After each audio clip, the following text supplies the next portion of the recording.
Η αμερικανική εφημερίδα η Washington Post, το είχε γράψει ένας δικαστής, καλή ώρα, Κέλλη, που έλεγε, αν θυμάμαι καλά, πρώτο δικαστηρίου της 11ου ημών ιστορίας, ο Έλληνας παρουσιάστηκε πάντοτε κατώτερος των περιστάσεων και τι από διανοητικής απόψεως κατήχε πάντοτε τα πρωτεία.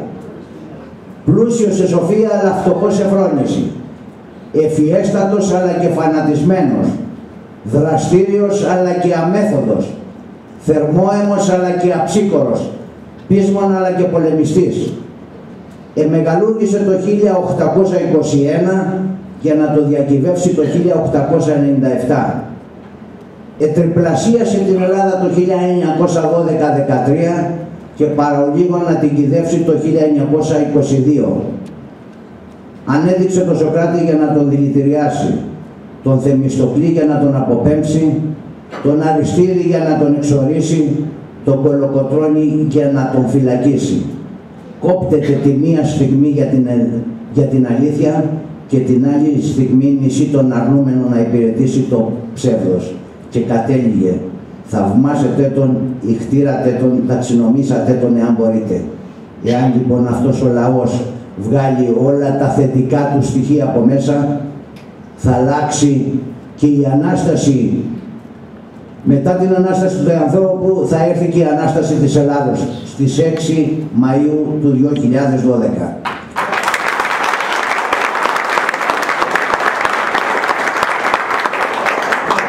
Και μετά αυτή την παρένθεση να σας παρουσιάσω το ψηφοδέλτιο. Είναι και μερικοί απόντες για διάφορους λόγους ανωτέρας βίας. Στο νομό Χανίων.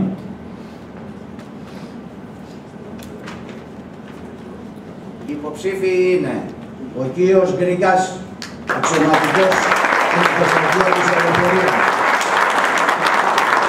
Η κυρία Καλογεράκη Ευτυχία, συνταξιούχος. Ο κύριος Καρακατσάνης Θεόδωρος, επιχειρηματίας. Ο κύριος Κοντός Κωνσταντίνος, αξιωματικός του Ναυτικού. Στο νομό Ρεθύμνης ο κύριος Καλαϊτζάκης Ιωάννης, επιχειρηματίας, ο οποίος απουσιάζει. Η κυρία Κουμεντάκη Νίκη, αξιωματικός του Ναυτικού. Ο κύριος Ναυτιδάκης Γεώργιος, αξιωματικός του Ναυτικού. Και ο κύριος Μαραβδάκης, αξιωματικός του Αποστρατείας Αστυνομίας. Στο νομό Ηρακλείου, Ανιφαντάκης Γεώργιος, αντιπρίαδρος, μάχημος του πολεμικού ναυτικού. Η κυρία Γιαννοπούλου Μαντώ, καθηγήτρια Γαλλικών. Ο κύριος Εγκρεζάκης Αντώνιος, ιδιωτικός υπάλληλος. Η κυρία Μαμαντζάκη Άννα, συνταξιούχος, πρώην ανώτερος τέλεχος των μηνοϊκών γραμμών και εσωτερική ελεκτής. Η κυρία Νάκου Κυριακή, ιδιωτικός υπάλληλος, η οποία απουσιάζει. Ο κύριος Νύχθαρης Φραγκίσκος, αστυνομικός εν αποστασία. Ο κύριος Πιάζ Γεώργιος, συνταξιούχος των ΕΚΑ. Και ο υποφαινόμενος.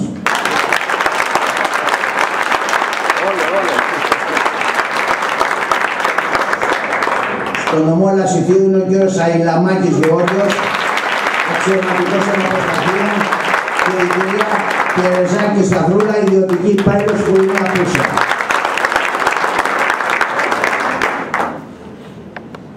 Με την ευκαιρία να διαβάσω και κύριε Εισαγγελέα και το ψηφοδέλτιο επικρατείας. Είναι η κυρία Πολυκαδριώτη η Νίκη, η οποία είναι δικηγόρος Αθηνών. Ο κ. Αλεξόπουλος ο Βασίλης είναι σε πολεμική διαθεσιμότητα αντισμέναρχος και καθηγητής στη Σχολή Κάρων. Ο κ. Κούρβας Χρήστος, αντιστράτηγος της Ελλάς. Ο κ. Μιχαηλίδης Καράλαμπος, πολιτικός μηχανικός. Ο κ. Κοντός Ιωάννης, καθηγητή στο Εθνικό Καποδιστριακό Πανεπιστήμιο Αθηνών, ο κύριος Κωστόπουλος Γεώργιος, καθηγητής του Πανεπιστημίου Μέριλαντ των Ηνωμένων Πολιτειών, η κυρία Σύρμα Αλεξάνδρα, δικηγόρος Αθηνών, και η κυρία Κωστινά Πολυξένη, κοινωνική λειτουργός. Αυτό είναι το ψηφοδέλτιο επικρατείας του Συνδέσμου.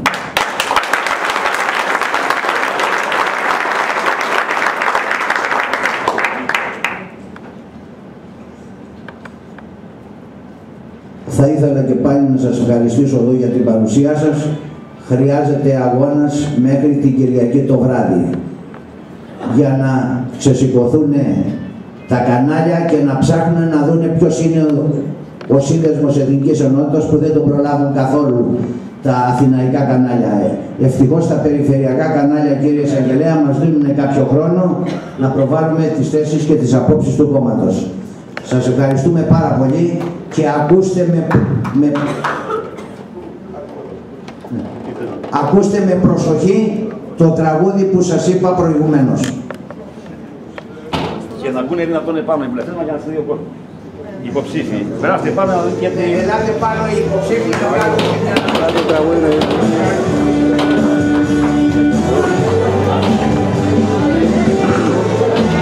Μας έπρεπε πάλι στο κλαρί.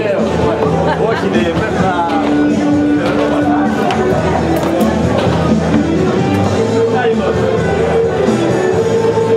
Παλεύω, ο Λιράς είναι ένα μέσα, δεν είναι ο Λιράς.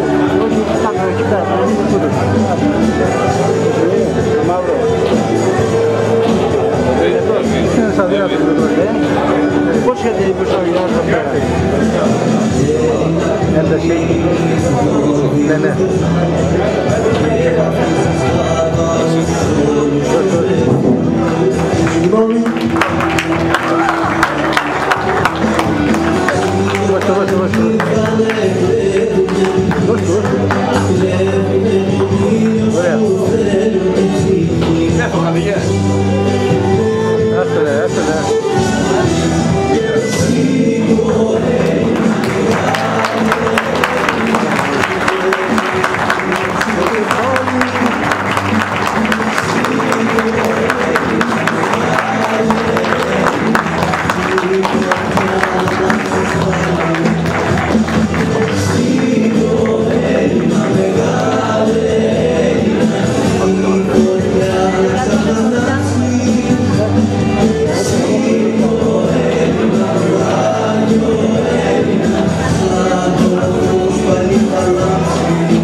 Υπάρξει